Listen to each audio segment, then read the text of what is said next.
wabarakatuh. Halo sahabat, selamat datang di Casa Aksara Abraham. Kali ini bersama Tri Intan. Dan spesial banget kali ini kita kedatangan tamu. Ada sahabat kita. Berli Saputra. Halo. Iya. Sahabat Berli ya? Ya. Oke. Sahabat Berli mungkin bisa dong kenalin diri dulu nih biar lebih kenal gitu. Oke. Teman-teman semua, perkenalkan nama saya Berli Saputra. Udah, nama saja ya? Prodinya apa deh? Oke, saya dari Prodi Ilmu Al-Quran dan Tafsir. Oke. Jadi kita bisa panggil sahabat Berli gitu ya? Oke. Sahabat Berli, kali Ya. ini kesibukannya ngapain aja di masa pandemi kayak gini? Ya, saya kesibukannya sehari-hari selain berkecimpung dalam dunia organisasi, saya juga memiliki usaha kecil-kecilan dengan teman-teman di kumpulan pemuda Sumatera. Keren. Usaha apa tuh sahabat kalau boleh tahu nih? Usahanya kita usaha tembakau. Jadi Wow. tembakau yang kita kemas langsung dari Aceh. Dari Aceh dibawa ke Kediri? Ya. Oke. Sahabat Berli, Ya. ngomong-ngomong nggak kuliah nih? Ya, saya berhubung saya semester tua, jadi saya kuliahnya tinggal sedikit lagi gitu. Oh. Palingan udah akhir ya. Sudah semester akhir ya? Iya. Gitu lah. Udah mau skripsi atau? Alhamdulillah Dalam sekarang tahap? udah tahap skripsi. Keren sekali. Kita doakan semoga segera tuntas ya. Iya. Oke, sahabat. Ya. Jadi ini banyak banget yang DM nanya ini. Ya. Sebenarnya apa sih pentingnya kuliah itu? Wah. Karena kalau dipikir ya, ya, kita lulus SMA terus langsung cari kerja, nanti kita dapat uang sendiri. Toh kalau nanti misalkan kita kuliah, kita kan juga ujung-ujungnya kerja. Kita tetap kerja. Nah, ngapain susah-susah kuliah gitu? Jadi sebenarnya ada yang salah dalam cara berpikir sebagian orang ya. Oke. Kadang berpikir bahwa kuliah ini sebagai jalur untuk seseorang mencari pekerjaan. Sebenarnya ada hal yang lebih substansial dari itu. Ya. Bahwa kuliah itu bukan untuk mencari pekerjaan, melainkan kuliah itu untuk mencari ilmu. Titik. Sambil sana. Mencari ilmu ya, jadi intinya kuliah itu. Oke. Jadi ini bisa disimpulkan sahabat Berli ini berkecimpung di dunia kampus menjadi mahasiswa udah lama ya, maksudnya Iya. udah hampir selesai malah ya. Iya, Nah, alhamdulillah ada jamuran. iya, jamuran. Semenjak sahabat menjadi mahasiswa nih, Ya. sahabat udah nemuin tipe-tipe mahasiswa yang kayak apa aja nih di dunia kampus? Jadi yang perlu kita pahami bahwa di dunia kampus itu ada 5 tipologi mahasiswa. Iya. Yang pertama itu tipologi mahasiswa profesional. Ya. Kedua itu tipologi mahasiswa pragmatis. Ketiga itu hedonis. Keempat itu kritis. Nah, dan yang kelima ini yang tidak kalah seru, mahasiswa kupu-kupu yang Wah. biasanya keren biasanya waktu di Banyak PPA, ya. ya. Iya. Sila-sila mahasiswa kupu-kupu. Oke, tapi ini kalau secara bahasa masih agak sulit dipahami. Apa itu dari 5 ke tipe-tipe mahasiswa itu mungkin bisa dijelasin? Oh, oke. Jadi kita runtut satu persatu ya dari mahasiswa profesional. Profesional, oke. Jadi mahasiswa profesional itu aktivitasnya di dunia perkuliahan itu hanya untuk mengejar nilai, belajar dan belajar. Ya. Dia tidak peka terhadap apa-apa yang terjadi di sekelilingnya. Dia terlalu apatis dengan intinya belajar gitu. Jadi pada intinya dia mementingkan hanya pelajaran Nilai, yang ya, selesai. nilai dan pelajarannya. Oke. Selanjutnya ada Selanjutnya mahasiswa pragmatis. pragmatis. Gimana tuh? Ya, istilah mahasiswa pragmatis ini juga banyak kita temui di kampus-kampus kita tentunya ya. Tipenya kayak gini, mahasiswa seperti ini dia mengandalkan kecakapannya dalam berinteraksi untuk mencari muka. Oke. Ya, banyak sekali gitu orang-orang yang cuma sekedar dia mendekati birokrat-birokrat yang ada di kampus, ada mendekati Dosen? pejabat yang ada di Ya. daerah. Ya. Ya. Jadi tipe-tipe mahasiswa seperti ini banyak sekali kita temui. Oke. Ya. Selanjutnya ada apa lagi tuh? Ya, yang ketiga itu ada mahasiswa hedonis. Biasanya Oke. ini viral, booming sekali ketika istilah mahasiswa hedon ini di kalangan mahasiswa. Jadi mahasiswa hedon ini mahasiswa yang disorientasi.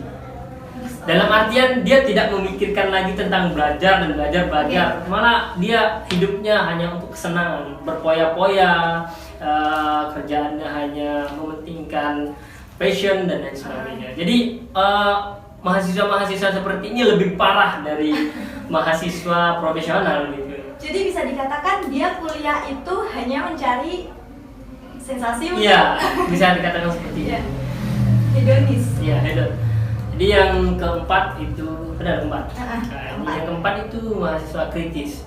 Jadi sebenarnya mahasiswa seperti inilah yang sebenarnya seharusnya ini bisa dikatakan mahasiswa yang sebenarnya, mahasiswa yang sesungguhnya gitu.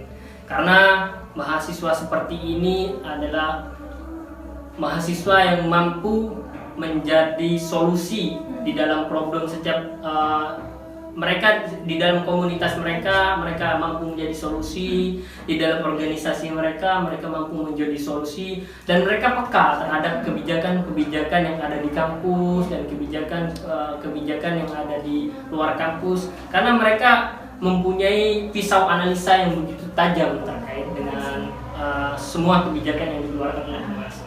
Ya. Sudah itu tadi 5 Iya. ya? Ada 5 belum. 5 itu mahasiswa yang paling keren ini biasanya. Biasanya mahasiswa itu selalu dikenalkan dengan tipe-tipe mahasiswa begini. Saya harap ini kalau ada mahasiswa baru yang menonton video kita kali ini, jangan sampai menjadi tipe mahasiswa yang kelima ini. Apa tuh kira-kira? Mahasiswa kubu-kubu. Jadi kan booming ini kan. Bener. Ya, jadi sila ini biasanya sudah agak lama sih terdengar dari telinga-telinga kita semua gitu.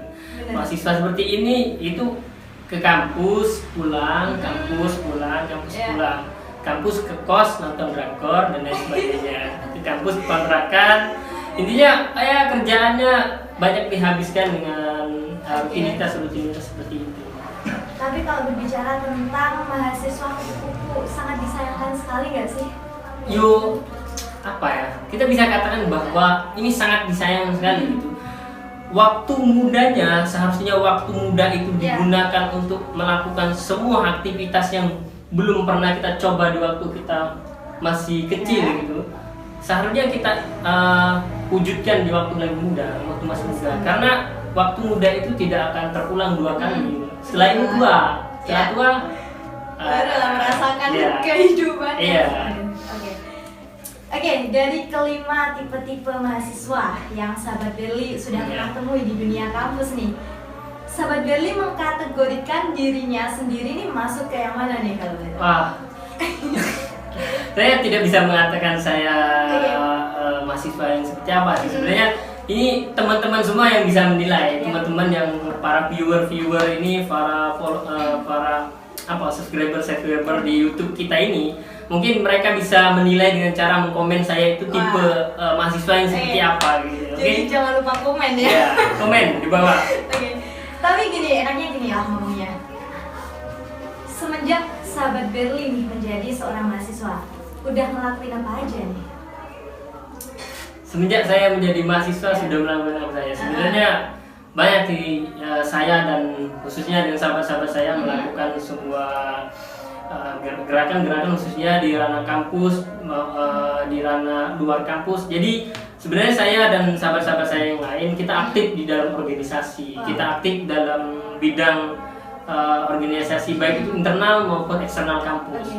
Jadi ketika berbicara tentang apa yang sudah saya lakukan, mungkin nanti teman-teman semua bisa mencari rekam jejak saya di dunia kampus maupun di dunia luar kampus, atau mau mengikuti jejak saya boleh juga. Tapi ngomong-ngomong tentang Sahabat Berli nih, kalau tidak salah ya, Sahabat Berli ini merupakan ketua Dema Fakultas Usuluddin dan Dakwah. Bener? Iya. Wah, keren sekali ya. Bagaimana perasaannya menjadi seorang Dema loh? Seorang Dema itu, wah, kalau di kalangan mahasiswa ya, aduh, keren gitu. Jadi gini, sobat. Sebenarnya menjadi ketua Dema itu merupakan sebuah tantangan bagi kita, yang khususnya kita para organisatoris gitu. Jadi Dema itu saya tidak lain dan tidak bukan merasakan bahwa saya ini harus mencoba hal-hal yang belum pernah saya coba waktu saya jadi siswa. Sekarang saya menjadi mahasiswa, maka saya harus mencoba apapun yang ada fasilitas-fasilitas di kampus, baik itu fasilitas di Dema maupun fasilitas di UKM maupun fasilitas-fasilitas lainnya yang disediakan kampus. Iya. Mungkin Gitu. Tapi latar belakangnya apa nih sahabat Berli bisa berpikir untuk saya bisa menjadi seorang Dema nih, kayak gimana prosesnya? ya itu karena saya berpikir bahwa saya didukung sama teman-teman saya, jadi karena mungkin dari dukungan teman-teman itulah yang meyakinkan saya Betul bahwa saya ini layak gitu jadi ketua Dema, jadi tataran Fakultas Suluddin dan Dakwah. Ini juga sebenarnya tidak lepas dari sahabat-sahabat saya yang hari ini juga yakin kepada saya gitu bahwa saya bisa dan saya mampu. Jadi sehingga karena dukungan itulah saya mampu memberanikan diri untuk terjun ke dalam dunia Dema. Keren sekali ya. Oke. Saya merasa sangat beruntung bisa ngobrol bareng ketua Dema. Oke, sahabat Berli. Ya. Kalau kita ngomong-ngomong tentang mahasiswa nih ya, mungkin Intan kasih satu contoh kasus ini. Ada seseorang yang dia itu masih menjadi calon mahasiswa ya, dia belum menjadi seorang mahasiswa. Dia punya pemikiran bahwa nanti ketika aku kuliah, wah aku harus aktif organisasi nih. Aku harus punya teman banyak, pokoknya aku nggak mau tahu gitu. Tapi ketika dia sudah menjadi seorang mahasiswa sungguhan, dia tidak melakukan rencana-rencana itu yang kayak udah wah kayak ya oh gitu. Ya, jadi gini, terkadang seseorang itu harus memiliki satu keputusan. Betul. Yang mana keputusan itu harus terus dipegang dan harus terus dikawal sehingga keputusan itu tidak menjadi keputusan yang abal-abal. Terkadang kebanyakan dari mahasiswa-mahasiswa baru gitu ya, awalnya saya ingin berorganisasi ini dan lain sebagainya. Tapi waktu masuk dalam dunia kampus dia tidak mengikuti apa-apa sehingga sebagian besar ada yang masuk dalam tipe mahasiswa yang nomor 5 tadi gitu. Jadi saya harap di sini mahasiswa-mahasiswa baru yang menonton ini, baik itu mahasiswa baru maupun mahasiswa lama, saya harap mereka sadar gitu dengan peran mereka. Sebenarnya mereka ini sebagai pemuda ada banyak PR yang ia emban gitu sebagai pemuda. Harus ada banyak sekali problem di dalam negeri kita ini yang harus kita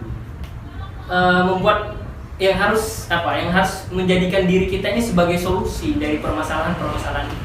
Berarti bisa dikatakan seorang mahasiswa itu juga harus punya kepekaan tersendiri. Iya, harus. Apalagi kita mempunyai gelar mahal. Oke. Gini, mungkin teman-teman semua belum sadar bahwa kenyamanan kita di dalam ruang perkuliahan, kita memiliki fasilitas AC, kipas angin, kursi dan lain sebagainya. Kita lupa bahwa bayaran kuliah kita hanya 2.500.000, 1.500.000, bahkan ada yang tidak bayar gratis sekalipun, sahabat. Nah, mereka lupa bahwa uang segitu tidak mungkin cukup untuk membiayai perkuliahan yang di gedung-gedung yang mewah saat ini yang sedang kita duduki gitu. Coba kita komparasikan dengan biaya-biaya kuliah di luar gitu. Ada yang sampai 8 juta, 7 juta, 5 juta.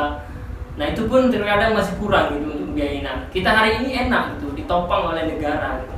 Jangan lupa bahwa uang yang diberikan negara itu sebenarnya bukan uang hasil dari negara, tapi melainkan hasil dari pajak-pajak dari rakyat-rakyat kecil yang harus kita bela, yang harus kita dukung mereka, yang harus kita kawal terhadap kebijakan-kebijakan yang keluar oleh pemerintah. Nantinya gini, saya ingin mengatakan bahwa kita jangan tidak peka terhadap keadaan saat ini, karena di punggung kita ini ada amanat yang harus kita bawa, bahwa kalau bukan kita, siapa lagi yang akan membela rakyat-rakyat kecil. Terima kasih. Karena memang sayang sekali ya dengan fasilitas-fasilitas yang ada di kampus, kalau tidak dimanfaatkan dengan baik, memang sangat sayang sekali. Pikir gitu ya. Oke, sahabat, kembali lagi ke birokrasi kampus. Kalau kita lihat di lapangan langsung, banyak sekali para mahasiswa nih yang meremehkan birokrasi kampus, kepemimpinan dari Dema lah contohnya. Pengalaman sahabat sendiri, betulkah perkataan ini? Ya, jadi sebenarnya itu ya benar, bisa dikatakan benar bahwa memang kita ini sebagai pemuda kebanyakan belum sadar sadar karena kita berada dalam titik zona nyaman biasanya kan bahasa mahasiswa gitu. Ketika kita sudah masuk dalam zona itu, maka semua aktivitas, semua fasilitas yang ada di kampus tidak kita pergunakan dengan baik dan benar. Sehingga itu semua menjadi problem juga bagi kita. Kita seperti yang saya katakan di awal, kita ini pemuda. Seorang pemuda itu harus energi, harus mempunyai semangat yang super untuk menjadi solusi bagi negara kita yang sedang terkena masalah ini. Karena memang kita jadi pemuda satu kali loh ya. Iya, cuma satu kali. Setelah tua mati. Iya, nggak tahu juga kalau nggak sampai tua. Iya. Iya. Oke. Lalu dari tantangan-tantangan seperti itu, sahabat Berli sebagai ketua Dema Fakultas nih, bagaimana cara menyikapinya? Jadi kita dari teman-teman Dema sebenarnya kita selalu mengusahakan dalam artian gini, kita selalu memberikan ide-ide baru dalam setiap kegiatan-kegiatan Dema, dalam setiap aktivitas-aktivitas Dema, karena salah satunya itu untuk menyadarkan mahasiswa yang saat ini mungkin masih tertidur bahasanya kan gitu. Nah, jadi waktu kemarin ini contoh kecilnya, waktu kita dilanda pandemi, sehingga mau tak mau kita harus memikirkan sebuah konsep baru terkait agenda. Kita mengadakan agenda webinar sehingga memudahkan mahasiswa yang kita semua tidak bisa melakukan kegiatan secara langsung, tapi kita bisa melakukan kegiatan seminar secara online. Biasanya webinar. Iya, itu salah satu merupakan ide kami untuk memfasilitasi mahasiswa-mahasiswa yang saat ini mungkin ada yang masih tertidur, ada yang masih belum sadar gitu. Oke, sahabat Berli. Kalau ngomong-ngomong nih ya, kita tuh menjadi mahasiswa lebih baik tuh menjadi mahasiswa yang seperti apa sih? Jadi menurut saya kita itu harus menjadi mahasiswa yang kritis.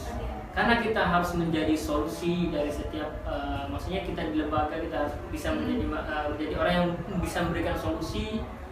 Jadi sebagai pemuda kita bisa menjadi orang yang peka terhadap kebijakan baik itu di luar kampus maupun di dalam kampus itu, sehingga kita semua ini menjadi orang yang bermanfaat gitu. Maksudnya kita ini dianggap ada gitu. Tidak sia-sia. Tidak sia-sia kehadiran kita di dunia. Oke, terakhir. Mungkin ada pesan dari sahabat Berli untuk mahasiswa-mahasiswa, khususnya ini kan lagi musim mahasiswa baru ya. Mungkin ada pesan nih buat sahabat-sahabat juga yang nonton Ryan Abraham Channel nih, boleh? Oke. Jadi gini sahabat semua yang menonton video kali ini, saya berharap kepada teman-teman semua atau sahabat-sahabat semua, sahabat mahasiswa baru itu menginvestasikan dirinya hari ini ke dalam organisasi baik itu organisasi eksternal maupun organisasi internal kampus. Karena jika kita pelit menginvestasikan diri kita ke dalam organisasi, jangan harap kita akan menjadi pemuda yang akan menjadi solusi di masa yang akan datang. Jangan harap kita akan menjadi pemuda yang bisa membawa perubahan seperti istilah kita agen of change. Jadi saya harap teman-teman semua investasikanlah diri kalian ke dalam organisasi, karena tidak ada yang sia-sia dari berinvestasi. Selain investasi ekonomi, kita juga harus berinvestasi untuk diri kita 5 tahun, 10 tahun yang akan datang. Terima kasih. Oke, keren sekali sahabat Berli. Terima kasih banyak sudah hadir di Ryan Abraham kali ini. Buat sahabat juga, tetap semangat, jaga kesehatan. Kita berdoa ya pastinya semoga pandemi virus corona ini segera berlalu. Oke, buat sahabat-sahabat yang mau request atau pengen ada pembahasan apa selanjutnya di Ryan Abraham YouTube channel, boleh banget, boleh komen atau DM di Instagram Ryan_Abraham. Oke, sekali lagi sahabat Ryan, terima kasih.